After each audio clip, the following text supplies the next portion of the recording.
Gente, eu vou ficar que nem a baiana aqui, rodando, para conseguir falar e ver todo mundo. Muito prazer.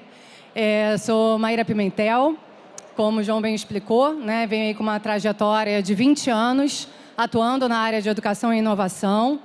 A inspiração para o nome desse nosso papo, né? O Tempo Não Para, é inspirado em nada mais, nada menos do que o nosso grande querido Cazuza. E aí eu fui bater um papo com a galera do Senac aqui no Rio. E aí perguntei, né? Gente, escolhi esse nome, O Tempo Não Para. Vocês sabem por quê? E aí ninguém sabia dizer o porquê. E aí a gente já vem falando de um dos principais desafios que a gente tem, que é o desafio geracional e da ampliação de repertório. Porque para falar de presente e futuro do trabalho, no final das contas, a gente tem que estar muito conectado com ampliação de repertório, né, com adaptabilidade, flexibilidade e novas oportunidades de aprender o tempo todo. Então, vamos lá. Hoje a gente vai falar um pouquinho sobre o tal futuro do trabalho, que de futuro não tem nada. Ele é extremamente presente. Já estamos, inclusive, atrasados em algumas dimensões. Sobre habilidades do futuro e do presente. E sobre aprendizagem autodirigida e futuro das relações.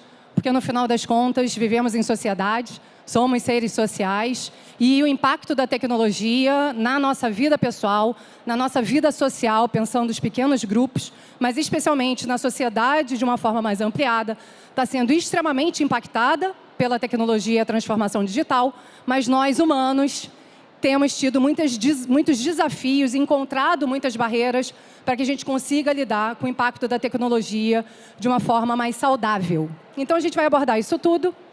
E, para falar de todos esses temas, antes eu vou falar um pouquinho de mim. Eu sou filha da Rosane, educadora daqui de Nova Iguaçu, rede municipal e estadual, já se foi em 2008. Do Wagner, que se bobear, está me assistindo online agora e falou: Maíra, não fala tão acelerada, não fala tanto né, e você vai ter que ficar virando de um lado para o outro, tipo uma baiana. Então, meu pai, que fez Cefet, fez ensino técnico, já está fazendo o 8º Enem. Todo ano meu pai faz Enem, gente. E eu brinco que eu sou uma piada pronta, porque há 20 anos eu fiz a minha transição de carreira para trabalhar com educação e tecnologia, né? Então, piada pronta de uma mãe educadora e de um pai tecnólogo. Sou companheira do Cláudio, já são 25 anos de história, e se eu tive, né, essa gana para empreender e seguir empreendendo há 10 anos, é porque tem essa parceria muito forte comigo, mãe do Tito e da Laura, e tem uma rede de amigos que me suportam e apoiam e que me ajudam a desenvolver habilidades e competências diferentes todos os dias da minha vida. E aí, como é que começa essa história, né? Estar numa casa como o Senac, acho que é importante falar também da minha origem da educação. Eu sou cria da rede pública de ensino, fiz Escola Municipal Cícero Pena, aqui em Copacabana. Depois eu fui CP2, Pedro II, fiz UF e me formei no final da década de 90. E aí eu peguei o boom da explosão da web comercial no Brasil. Trabalhei no KD. Quem aqui conheceu o KD? Mãozinhas, mãozinhas, alguém mais? Mãozinhas, quem dá mais? Cadê? Pois é, o Google da época, né? O buscador da época. E depois eu fui indo muito para a área de tecnologia. Então, apesar de eu ter feito jornalismo como graduação, eu fui trabalhar com tecnologia muito jovem. E fui trabalhar com coordenação e liderança de equipes, o que hoje a gente chama de squad. Squad nada mais é do que um grupo de pessoas com aptidões e habilidades diferentes e que normalmente desenvolvem, né, um termo muito usado na área de tecnologia. Então, o squad de tecnologia ele tem um desenvolvedor de back-end, a galera lá dos bastidores do código, de front-end, que é a parte mais da interface, tem a galera de design, tem a galera de conteúdo.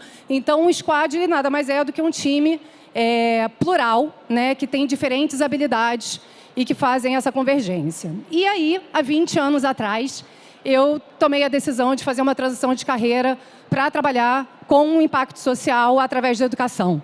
Então, esta Maíra, que aqui vos fala, é uma apaixonada e uma crente absoluta que não existe outra forma de falar de desenvolvimento econômico e social no Brasil e no mundo que não seja através da educação. E no caso do Brasil, a maior plataforma para a gente fazer essa transformação é a rede pública, é a escola pública.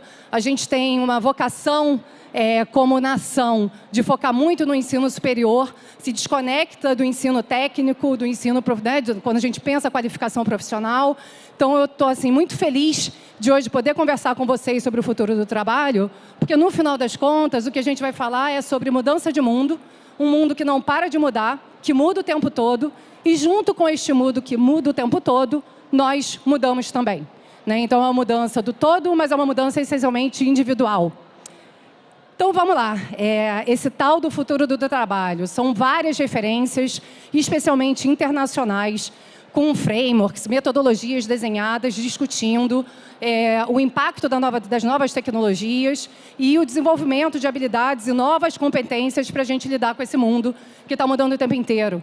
Então, quando eu fiz a analogia, né, quando eu desenhei esse bate-papo com vocês, de sermos arquitetos da nossa carreira, arquitetos do nosso desenvolvimento profissional, consequentemente pessoal, é porque o Fórum Econômico Mundial, que é uma das referências que a gente mais usa lá na Tamboro, prevê que cerca de 40% das atividades ligadas ao mundo do trabalho serão automatizadas até 2025, a gente está falando daqui a 2 anos. Isso gera um impacto relevante e absurdo, especialmente quando a gente pensa profissões que serão automatizadas, postos de trabalho que serão substituídos por máquinas. E aí a nossa grande discussão e o grande desafio que o Brasil tem como nação é: será que a gente está dentro da escola pensando em educação básica? O Senac, ao promover esse evento, ele está exatamente botando uma lupa nesse tema. Será que no próprio ensino superior e no ensino técnico a gente está dando conta de olhar para o que está acontecendo, de mudança e transformação de forma super acelerada, e a gente está desenvolvendo as habilidades e competências mais fundamentais no mundo contemporâneo? De acordo com outro relatório, que é o relatório da McKinsey Global Institute, mais de 1/3 dos empregos vão exigir novas habilidades. E que habilidades são essas, né? Como é que a gente se prepara para esse processo? As empresas cada vez mais desafiadas a encontrar talentos. Hoje, se você conversa, eu converso muito com o mercado corporativo, quando pergunto, mas qual é o seu principal desafio? A resposta é atrair talentos. E quando a gente fala de atrair talentos, é buscar pessoas que tenham atitudes e competências para dar conta daquele desafio e ao assumir aquela vaga, né, que é o desafio que aquela empresa tem. Ao mesmo tempo, a gente tem os percentuais grandiosos de desemprego no Brasil, e quando a gente fala do recorte da juventude, é praticamente o dobro da taxa nacional de desemprego. Então, como é que pode, né, se hoje o desafio da empresa é atrair talentos e a gente tem essa mão de obra totalmente desempregada, é porque existe um descompasso entre as habilidades que são desenvolvidas durante toda a nossa trajetória formativa regular e as habilidades que estão sendo disputadas, desejadas e demandadas pelo mercado de trabalho. E aí isso tudo tem muito a ver com 2 palavrinhas, em inglês é o famoso upskill e o famoso reskill. Então, upskill é a qualificação e o reskill é a requalificação. Hoje, gente, o tempo todo, e por isso que o tempo não para, a gente vai ter que se requalificar e desenvolver novas habilidades. Então, o grande desafio de quem está antenado, estudando, lendo, desenvolvendo soluções para lidar com esse abismo, né, esse apagão de mão de obra, está muito ligado a essas 2 palavras. E o que as empresas têm feito é investido de forma, não necessariamente a forma mais eficiente, mas as empresas têm investido muito em treinamento e desenvolvimento de toda a sua mão de obra, muitas vezes ainda na etapa do processo de seleção. Exatamente porque existe esse abismo e esse gap entre o que o jovem talento tem desenvolvido versus aquilo que a empresa está buscando e que ela precisa para fazer o seu negócio acontecer. Então, ok, entendi upskill, reskill, futuro do trabalho, né? Mas que habilidades são essas e, na prática, como é que a gente pode fazer para desenvolver isso? Até porque são habilidades super subjetivas, né? Então, vamos lá. De acordo com o próprio Fórum Econômico Mundial, essas hoje são as 10 skills mais relevantes para serem desenvolvidas. Percebam que elas são essencialmente skills comportamentais, O Vitor falou aqui na palestra anterior, né, sobre a questão do humano e da tecnologia. Eu costumo dizer que a tecnologia nunca foi tão humana. Na verdade, quanto mais as habilidades e competências comportamentais nós tivermos bem desenvolvidas, maiores as nossas chances de conseguirmos nos reinventar no processo do nosso desenvolvimento profissional e pessoal. Porque, no final das contas, a gente está, né, quanto mais eu tenho a minha habilidade de comunicação oral bem desenvolvida, melhores as chances de eu conseguir me comunicar com meu filho, com meu marido, com meu pai, com os meus amigos, né, fazer um pitch ou fazer uma apresentação comercial, como eu faço na Tamboro, assim como ela também será essencial para eu lidar com a minha equipe, conversar com a minha sócia, buscar captar recurso e investimento. Então, são habilidades que elas resvalam em todas as dimensões das quais a gente circula. E são essas as 10, e né, vocês podem perceber que, essencialmente, todas são o que a gente chama do cognitivo superior, ou seja, elas podem ser desenvolvidas, é possível da gente aferir, inclusive, o quanto que a gente está mais ou menos desenvolvido em cada uma dessas habilidades, e aqui está, na verdade, a indicação e a sugestão, e esse framework do Fórum Econômico Mundial, ele é atualizado anualmente, né? Então tem uma flutuação, a gente já teve comunicação e colaboração mais no topo dessa lista do que, por exemplo, hoje, pensamento crítico e análise de dados. E aí, quando a gente fala de análise de dados, né? Tudo, hoje em dia, está baseado em dados acumulados, dados rastreados e tomada de decisão baseada em dados. Ou seja, qualquer um de nós, independente da nossa área de formação original, começar a desenvolver um modelo mental de olhar matemático, por mais que a gente tenha muita dificuldade histórica, né? Aquela coisa, mas eu sempre fui muito ruim em matemática. Falando do Vitor também aqui um pouquinho, né, do início dos jovens da base lá do Instituto Vini Júnior. Mas é esse pensamento matemático, é essa capacidade de olhar, analisar e sintetizar e compilar informações que vai fazer a diferença nas nossas vidas, insisto, pessoais e profissionais. E aí, na prática, né? 5 dicas para fazer acontecer. Me inspirei nos 7 passos, 5 dicas, né? Estão presentes aí nas nossas redes sociais e conteúdos que a gente consome. E aí eu fui destacando aqui os verbos, né? A gente primeiro tem que ser capaz de identificar dessas habilidades todas, quais que a gente entende que a gente tem mais ou menos desenvolvidas. Uma vez isso identificado, vamos começar a pesquisar cursos, referências, pessoas, comunidades virtuais de aprendizagem.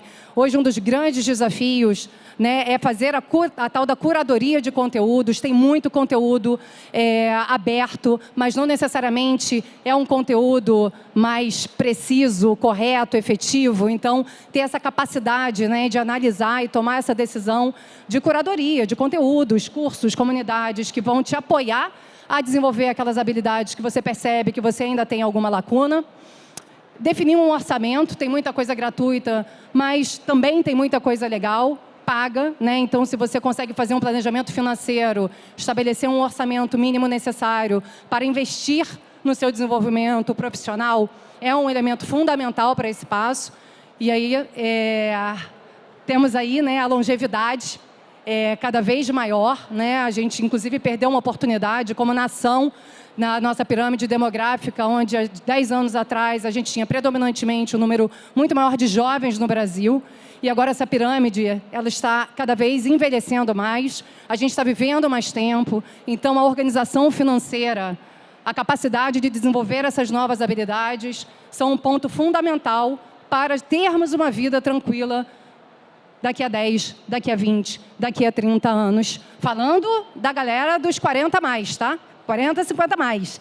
Para a galera, então, né? Aqui, porque olhando aqui sem óculos, esse público, que é o público mais jovem, a galera que está agora com o desafio de entrar no mercado de trabalho, eu dou exatamente as mesmas dicas, né?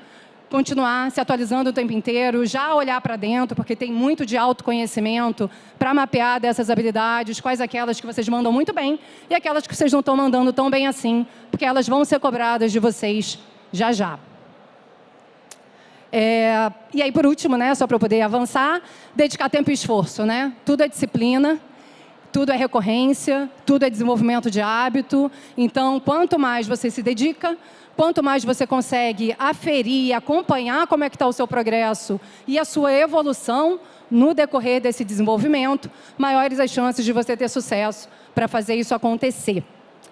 E aí, conectado com esse desafio, uma das coisas que a gente menos aprende na escola é a aprender. Né? Hoje a gente fala muito sobre aprender a aprender, né? Desenvolver o despertar e a curiosidade, mas a verdade é que o modelo em que nós passamos 12 anos estudando na escola, depois a gente segue isso no ensino superior ou no ensino técnico, a gente não foi ensinado, do ponto de vista de metodologia, ferramenta, técnica, a aprender de forma autoguiada e autodirigida. Né? A gente tem muita dificuldade, a gente sempre fica na expectativa que o outro vai nos ensinar algo. E quando a gente não consegue entender, muitas vezes a gente culpa o outro por não ter conseguido. Falo isso muito para minha filha, né? Quando você está apontando o dedinho para um, tem 3 apontando para você. Qual é o seu papel nesse processo? Né? O quanto que você está se corresponsabilizando pela sua jornada de desenvolvimento? Porque se você não fizer, desculpa, ninguém fará. Então, na hora que a gente fala sobre aprendizagem autoguiada e estudo autodirigido, somos nós, cada um de nós, responsáveis por esse caminho, né? Por sermos protagonistas, pegarmos lá a régua e compasso da música de Gil para desenhar o nosso projeto de vida. Porque é esse projeto de vida que é composto da dimensão profissional, pessoal, social, dos grandes mitos, que vão fazer com que a gente se sinta cada vez mais seguro e mais forte para dar o próximo passo. E aí, ok, mais 5 dicas, né? Como é que a gente, então, começa a desenvolver hábitos e metodologias para aprender a aprender? Primeiro, objetivos claros, né? Quando eu comecei essa conversa, eu falei sobre o que a gente vai falar para já alinhar a expectativa. Futuro do trabalho, habilidades e competências, aprendizagem autoguiada e autodirigida. Quais são os seus objetivos? É aprender um curso novo? É mapear uma habilidade, uma soft skill, né? Que é como a gente chama, soft skill, habilidade mais comportamental? Não, cara, eu sei que dados é, né, o novo petróleo, né? Então, não, quero entender, quero desenvolver mais o meu modelo mental de olhar para dados, interpretar dados, porque eu sei que isso é um caminho irreversível. Então, primeiro, definir esses objetivos claros, identificar as melhores fontes de informação. Sofro muito com isso, todos os dias da minha vida. Eu tenho esse hábito, né, de todo dia eu termino o meu dia e pergunto o que eu aprendi de diferente hoje. Nem sempre eu consigo executar isso todos os dias, mas quando eu percebo que não teve nada que tenha me chamado a atenção, eu tento mapear uma coisa nova. E hoje um dos meus principais desafios é identificar qual é a fonte, né, o quanto que aquilo de fato está correto, não tem vieses. Então, esse é um grande desafio, identificar as melhores fontes. Criar um plano de estudos, né? Então eu estabeleço, é um método meu, não necessariamente funciona para todo mundo. Eu estabeleço os dias da semana, o momento do dia em que eu vou fazer, quando eu anoto, eu registro, eu sou do papelzinho, uso muito tecnologia, mas adoro um caderninho, funciono bem com o meu caderninho. Então, eu fui aprendendo, testando diferentes métodos para conseguir dar conta de realizar e executar esse meu plano de estudos. Estabelecer o ritmo, que ele vai variando, tem momentos da nossa vida, da nossa semana, que estão assim, desumanos, de tão intensos. Aí eu reorganizo o meu plano, mas eu não deixo de perder o hábito. E quando eu perco, eu volto tudo desde o zero.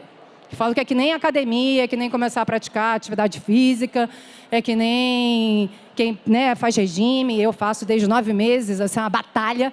E é sempre assim, né? E eu não deixo para segunda. Se eu tomei a decisão, eu vou começar naquele dia e naquela hora, né? Para a gente não procrastinar. Estabelecer um ritmo de estudos que seja viável e avaliar. Gente, avaliar o progresso dentro dessa jornada. Se a gente não tem um objetivo claro do lugar que a gente quer alcançar, e se a gente não avalia e captura informações sobre esse caminho que eu estou fazendo, para entender se eu estou indo na direção certa, se eu estou andando de ladinho, porque às vezes a gente faz coisa pra caramba, mas eu falo, é que nem Siri, anda para um lado, anda para o outro, mas não anda para frente. Então, avaliar esse processo, acompanhar o que você está fazendo na sua jornada, é fundamental para a gente ir mais longe. Então, fica a dica, busca constante por aprendizagem é uma das habilidades mais desejadas por todo e qualquer empregador, empreendedor, né? Digo eu como empreendedora, inclusive. Hoje, uma das coisas que eu mais busco identificar quando faço processo de recrutamento e seleção na Tambor ou quando apoio as empresas que trabalham com a gente a fazer é o quanto que essa pessoa está disponível e disposta a descobrir e aprender coisas novas, né? A sair da sua zona de conforto. E já encerrando, partindo aqui para o nosso final, para além de futuro do trabalho, habilidades técnicas e comportamentais, é essencial a gente se conectar a uma discussão ainda mais ampla que tem a ver com o tal do ESG, né? Que é tudo que tem a ver com o meio ambiente, com impacto social e com governança e transparência, e diversidade e inclusão. A Esther Parel é uma referência que eu deixo aqui para vocês e recomendo fortemente que vocês pesquisem. Ela participou de um evento global chamado South by South e ela trouxe o conceito de intimidade artificial. E aí isso tem a ver com o que eu falei alguns minutos atrás, né? A nossa sociedade, nós individualmente, temos sido impactados de uma forma muito veloz e acelerada pela tecnologia. Isso tem feito com que muitas vezes a gente se desconecte do outro. E a gente se desconecte da gente mesmo, né? Então, depressão, burnout, ansiedade, tudo isso tem a ver com esse impacto acelerado de tudo que está acontecendo e nós com uma certa dificuldade de lidar com isso tudo. E aí, só para trazer um pouco de estatísticas e percentuais, né? Quando a gente fala de diversidade, inclusão, equidade, quando a gente fala de ampliar essa lente da discussão em relação ao futuro do trabalho, se desconectar de ESG e de diversidade e inclusão é prejuízo, né? Existem várias pesquisas globais que apontam que times mais diversos, inclusos do ponto de vista de gênero, de raça, de orientação, PCDs, tudo isso faz com que, né, o grupo fique um grupo mais rico e mais plural e nos permita ir mais longe juntos. Então, me despeço agora, dizendo que o tempo não para e perguntando se vocês estão parados ou em movimento. Muito obrigada. E aqui o QR Code. Uma salva de palmas! Pessoal, a gente consegue abrir para uma perguntinha apenas. Queria saber se a gente tem alguma pergunta para a Maíra. Alguma? Alguma? Eu sempre falo pelo assim. Menos uma, né, Eu João? sempre falo assim, quando a palestra é boa, ela não deixa dúvidas. Ah, não, eu já Não que as palestras quando não anteriores... pergunta é que não catucou o suficiente. Nada. Não que as palestras anteriores que tiveram perguntas não foram boas. Ai, temos uma ali, ó. Ah, obrigada. Maria, é um dom, quase... Maíra, poderia ser uma dupla sertaneja. Fala, por favor, seu nome, meu bem. Obrigado, Maria. Olá, bom dia. Maíra, eu sou Yuri Rubim, da Bahia. Fala sério. Queria saber quais são os projetos atuais da Tamboro. Pois bem. Então, vamos lá, gente. A pessoa veio nesses 20 anos fazendo transição na educação, transição de carreira e fui para a educação. E é interessante essa tua pergunta, Yuri, porque eu vou conectar com a minha fala, né? Quando eu falei da régua e compasso do Gil, de sermos arquitetos da nossa carreira, de certa forma, de um jeito muito intuitivo, foi isso que eu fiz. Eu fiz jornalismo, fui fazer uma pós em marketing, aí resolvi que eu queria fazer uma pós em responsabilidade social e terceiro setor. Fui trabalhar no Instituto Oi Futuro, de responsabilidade social da Oi, saí para tocar a operação de uma ONG, parti para empreender. Então, eu fui sendo a arquiteta da minha trajetória. Quando eu conheci o Yuri, a Tamboro ainda estava lá na educação básica. E aí a palavra Tamboro significa para todos, sem exceção. É uma palavra indígena que fala muito do nosso DNA. E como eu comentei aqui, né, eu acredito na escola pública como uma grande plataforma para a gente falar de desenvolvimento econômico e social através da educação.